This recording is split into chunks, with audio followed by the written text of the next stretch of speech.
latviešu pērle, ar kuru tieši greznoties Jāņos. Piedzīvojam latviskus Jāņus ar latviešu tradīcijām. Izmēģiniet ko jaunu. Apdziedāšanās.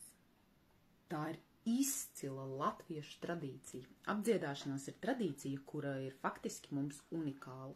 Es pasaulē zinu ļoti maz kaut ko līdzīgu kā apdziedāšanos, bet mums tā ir izcila tradīcija ar simtiem, desmitiem tūkstošu apdziedāšanās pantus. Nevajag izgudrot. Apdziedāšanās panti nav jāizgudro un jāsacer.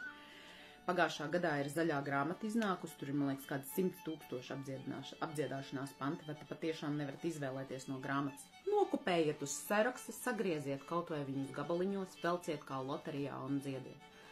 Būs gan smieklīgi, gan jautri, gan kaut ko jaunu uzzināsiet, gan kādam arī ko jaunu pateiksiet. Par apdziedāšanos nedrīkst apvainoties, apdziedāšanās ir kā psiholoģijas spēle, cik tu vari pateikt un cik tu arī vari turēt.